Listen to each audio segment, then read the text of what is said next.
সাতক্ষীরা জেলা স্বেচ্ছাসেবক দলের তত্ত্বাবধানে বিভিন্ন উপজেলা এবং বিভিন্ন পৌরে পরিষ্কার পরিচ্ছন্নতা এবং দেশ ও নায়ক জনাব তারেক রহমান গণপ্রজাতন্ত্রী বাংলাদেশ সরকারি ও মাননীয় প্রধানমন্ত্রী স্বেচ্ছাসেবক দলের সাংগঠনিক অভিভাবক জনাব তারেক রহমানের যে বৃক্ষরোপণ সুশীল বৃক্ষ সুন্দর দেশ হবে তারই ধারাবাহিকতায় 20 আগস্ট পরিষ্কার পরিচ্ছন্নতা এবং বৃক্ষরোপণ কর্মসূচি চালু থাকবে এই বলে আমার সংক্ষিপ্ত বক্তব্য। আমরা বিভিন্ন কর্মসূচি হাতে নিয়েছি, যেমন খাল পরিষ্কার করা, যেখানে ময়লা আছে সেই আবর্জনা পরিষ্কার করা, এবং বাংলাদেশে তারেক রহমানের নির্দেশে আগামী 5 বছরে যে বৃক্ষ রোপণ করে আমরা সুন্দর পরিবেশ একটা তৈরি করতে পারি।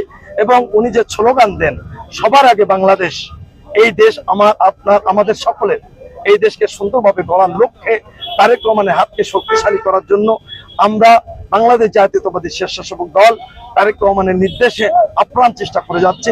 আপনারা আমাদেরকে সহযোগিতা করবেন। এদেশে গণতন্ত্র এনেছিল দেশনেত্রী বেগম খালেদা জিয়ার নেতৃত্বে এই জাতীয়তাবাদী স্বেচ্ছাসেবক দল। সেদিন আপনারা জানেন স্বৈরাচার ইরশাদের পতন ঘটিয়ে এদেশে গণতন্ত্র প্রতিষ্ঠা করেছিল।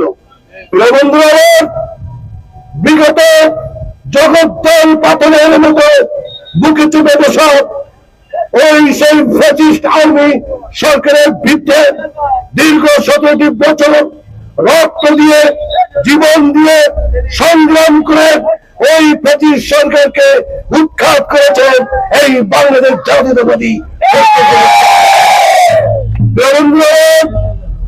আগামী দিন দেশ নায়ক তারেক রহমানের বিরুদ্ধে যে কোনো ষড়যন্ত্র, যে কোনো অপশক্তির বিরুদ্ধে এই বাংলাদেশ জাতীয়তাবাদী স্বেচ্ছাসেবক দল আজকে প্রতিষ্ঠা বার্ষিকীতে দাঁড়িয়ে শপথ নিয়ে তাদেরকে কঠিন হাতে মোকাবেলা করে তাদেরকে পরাস্ত করবে। এইভাবে আমি আমার সংক্ষিপ্ত বক্তব্য শেষ করছি এবং দেশ নেত্রী বেগম খালেদা জিয়ার মাগফিরাত কামনা করছি, শহীদ জিয়ার মাগফিরাত কামনা করছি, আরাফাত রহমান কোকর মাগফিরাত কামনা করে দেশ নায়ক তারেক রহমানের আগামী চলার পথ মসৃণ হোক, সফল হোক, সার্থক হোক।